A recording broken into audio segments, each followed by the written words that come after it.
Anda masih bersama kami dalam Berita Padang. Berikut 3 berita utama hari ini. Sembunyi di dalam semak-semak, seorang pelaku pencurian telepon genggam di Padang diringkus polisi. Forum Kerukunan Umat Beragama Padang minta kedua belah pihak untuk berdamai.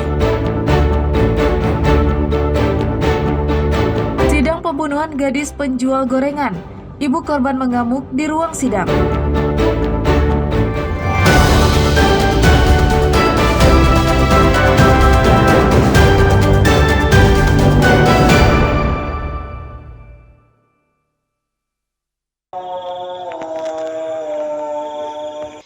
Polisi yang berpakaian bebas ini bukan sedang bermain petak umpet, tapi mereka sedang mencari seorang pencuri yang diketahui bersembunyi di semak-semak di daerah Belimbing, pinggiran kota Padang pada Senin dini hari. Pelaku yang bernama Ijub ini sadar jika dirinya sedang dicari dan posisinya terjepit hingga memaksanya keluar dari persembunyian dan berupaya kabur. Namun langkahnya terhenti karena masih ada polisi yang berpakaian bebas, yang bersiaga dengan sepeda motor. Ijub pun diringkus dengan mudah.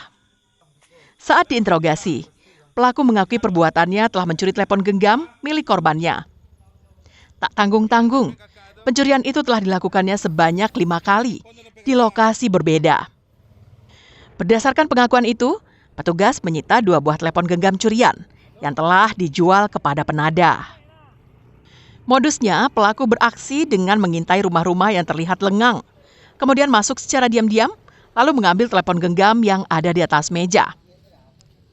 Bersama barang bukti, pelaku selanjutnya dibawa ke Mapolresta Padang untuk pemeriksaan lebih lanjut.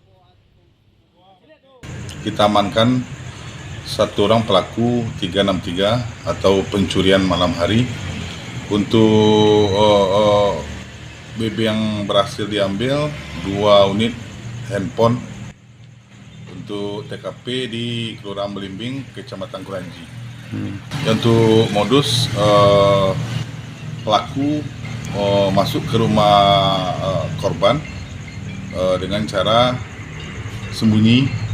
Atas perbuatannya, pelaku dijerat polisi dengan pasal 363 KUHP tentang pencurian dengan ancaman hukuman di atas 5 tahun penjara. Alfi melaporkan dari Padang.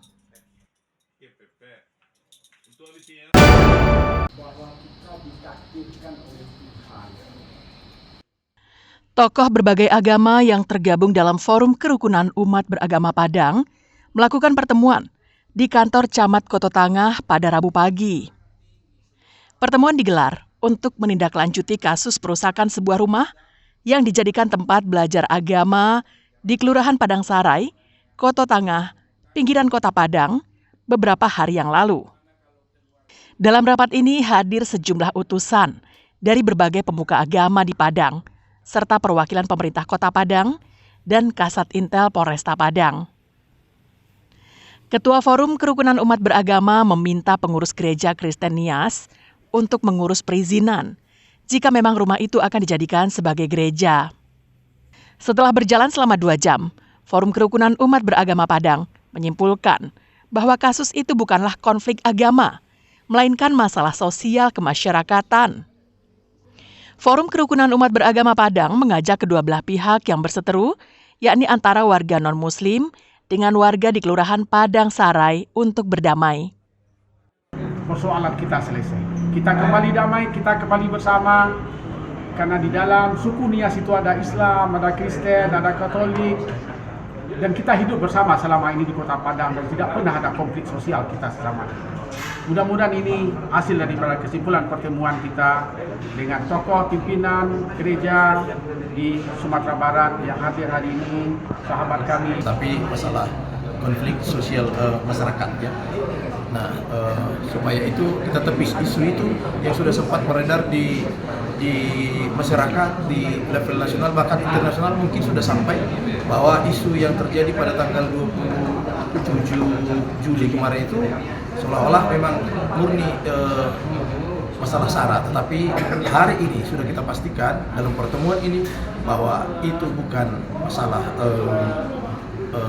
Dalam kasus perusakan rumah yang terjadi hari Minggu lalu, polisi telah memeriksa 9 orang terduga pelaku perusakan.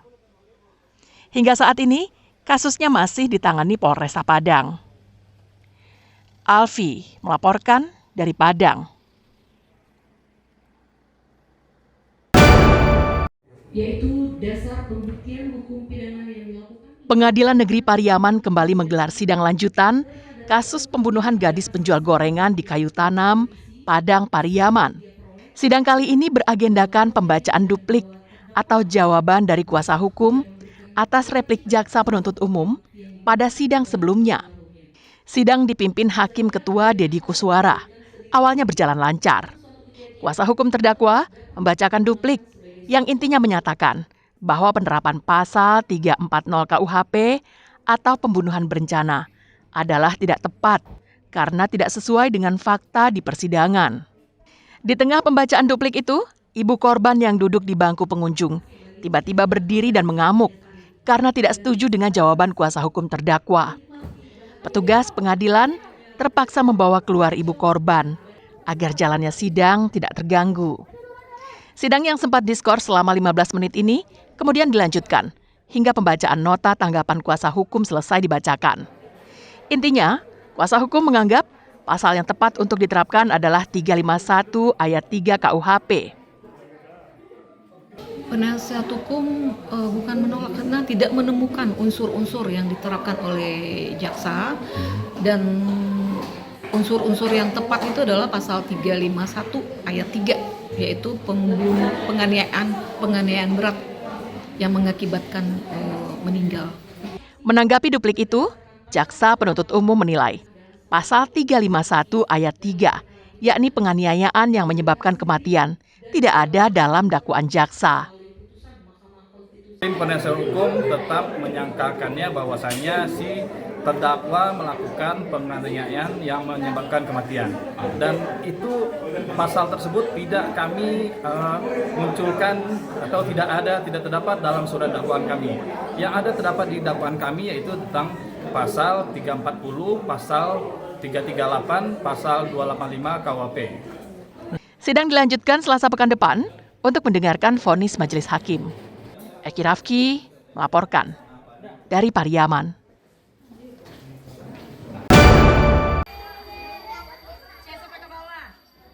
Sudah 3 hari lamanya, ratusan murid sekolah dasar negeri 05 Sungai Limau, Padang, Pariaman, belajar di lantai teras sekolah.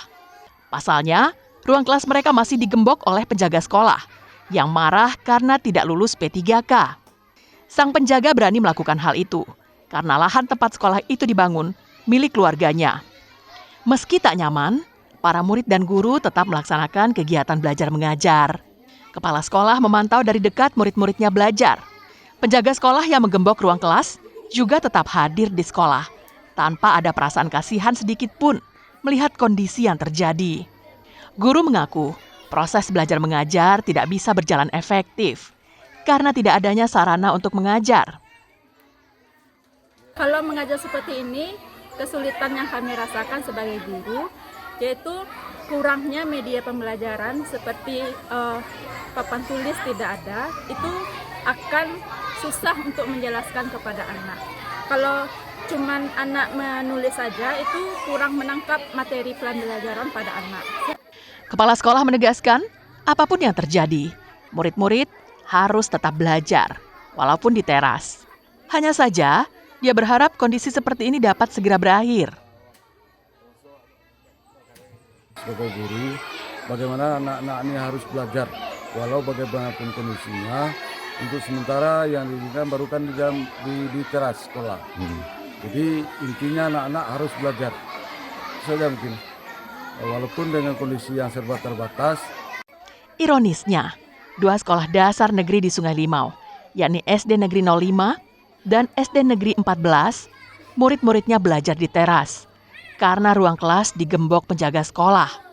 Namun hingga saat ini, tidak terlihat pejabat Kabupaten Padang Pariaman yang datang ke sekolah dan mencari solusi terkait masalah yang terjadi. Eki Rafki melaporkan dari Padang Pariaman.